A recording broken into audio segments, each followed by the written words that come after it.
semuanya, saya Putri Nurul Hidayah, NIM 23111002.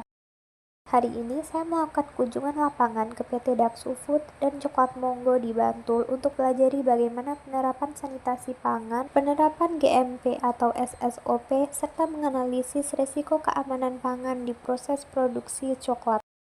Alur proses produksi. Secara umum, alur proses produksi air minum Daksu adalah sebagai berikut. 1. Penerimaan air baku.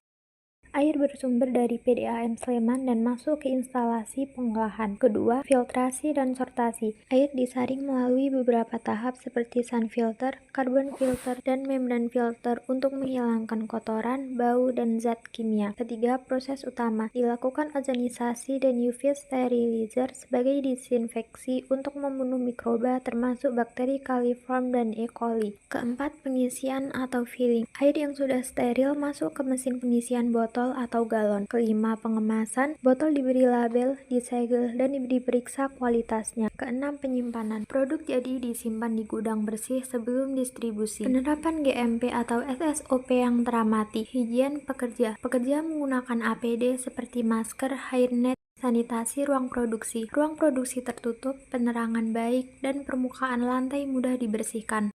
Kontrol bahan baku dan penyimpanan. Air baku melalui proses filtrasi berlapis dan diuji terlebih dahulu sebelum diproses lebih lanjut. Hal yang paling mengejutkan bagi saya adalah ketatnya pembatasan akses ke ruang produksi. Hanya 4 orang yang diperbolehkan masuk sekaligus dan seluruh pengunjung diwajibkan memakai hairnet serta masker. Protokol ini menunjukkan komitmen yang tinggi terhadap keamanan pangan.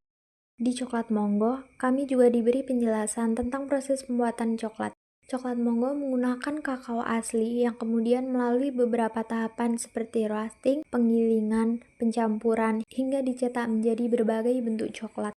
Penerapan GMP atau SSOP yang teramati. Beberapa aspek sanitasi pangan yang saya amati, pekerja menggunakan APD seperti hairnet, masker, dan pakaian kerja khusus, dan tidak ada pekerja yang terlihat membawa HP atau barang pribadi ke area produksi. Sanitasi ruang produksi bersih dan terorganisir, lantai dan dinding food grade sehingga mudah dibersihkan. Area antar proses dipisah dengan jelas. Kebersihan peralatan seperti mixer, cetakan, hingga konveyor terlihat dalam kondisi bersih. Ada temuan positif dan potensi resiko dari hasil observasi saya. Penerapan APD sangat konsisten di seluruh area produksi.